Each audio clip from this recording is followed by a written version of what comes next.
Churches desecrated, vandalized, even firebombed. It's been happening a lot. You would think the FBI, maybe even the Biden administration, would be publicly condemning this.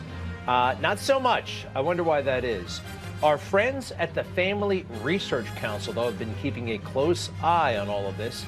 They identified 915 acts of hostility since 2018, and at least 430 of them happened last year in 2023 in 48 states.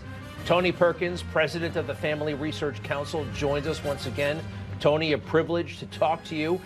And I knew there was friction. I knew we were getting hell, but I had no idea it was this bad. Well, Greg, thanks for covering this, first off.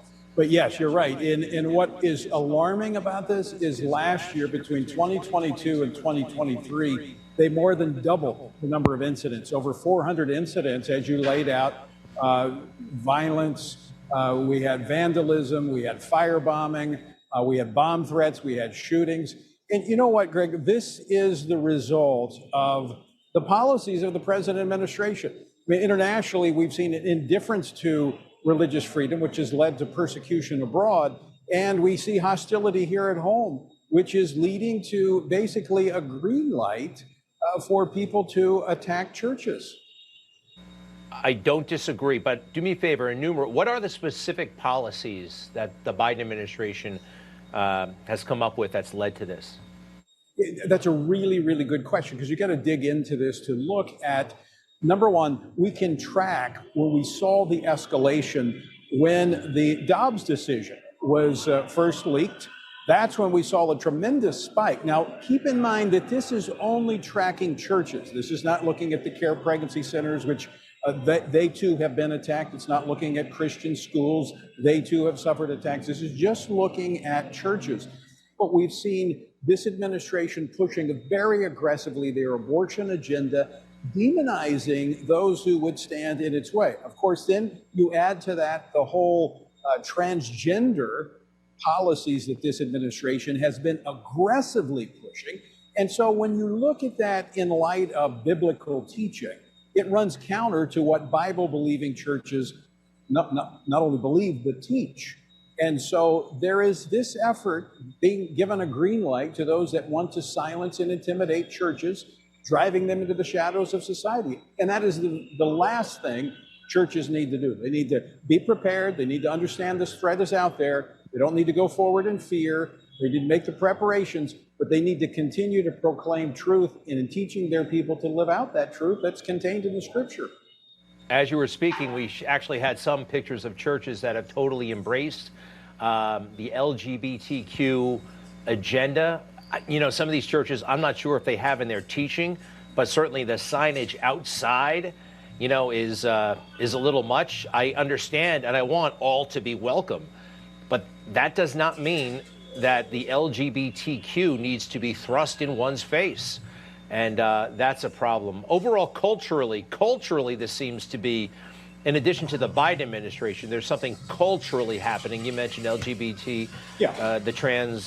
But hey, can I ask you this? The FBI, they have been openly downplaying it, haven't they? They've been openly downplaying this kind of violence. And I wonder why. Well, it doesn't fit with their narrative. I mean, they've been cracking down on pro-lifers. They've used, more than any other administration, they've used the FACE Act, the Freedom of Access to Clinic Entrances Act, to go after peaceful pro-lifers. But when we look at these church attacks, it's been crickets. And we've called upon the administration to address it. Congress has tried to call upon the administration to address it. And it's nothing. This is hostility toward religious freedom. Now, Greg, you and I both know that religious freedom is not just the church that you choose to attend on Sunday. It's the ability to live out your life in such a way that is consistent with your faith, teaching your children, impacting your community.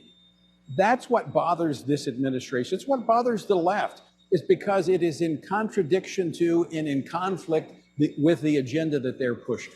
You can find this report at frc.org, frc.org. Tony, if you don't mind, I heard your name for decades. I had no idea that you were a Marine and a police officer. Could you tell us briefly when and where and how and all that stuff? Well, I right out of high school, joined the Marine Corps to serve my country. The Marine Corps came out, was a police officer, actually then worked in anti-terrorism until the Lord kind of called me into the political realm. And so I've been in the political realm for about 30 years. But with that backdrop of understanding the importance of law and order, I've served as a pastor. That really is the foundation of a civil society, is law and order. And what we have under this administration is lawlessness. It is not an equal application of the law. And Greg, we've got to get back to that. We've got to live out our faith. But I tell you what, Christians, believers, people of faith must vote. We must elect men and women that understand this is a fundamental freedom, and they have to be committed to protecting that right. Tony Perkins, so appreciate it. The Family Research Council, FRC.org. Imagine that. It's doubled in the past year, attacks on places of worship, especially Christian places. Well, thank you, sir, very much. To be continued, and we'll be right back.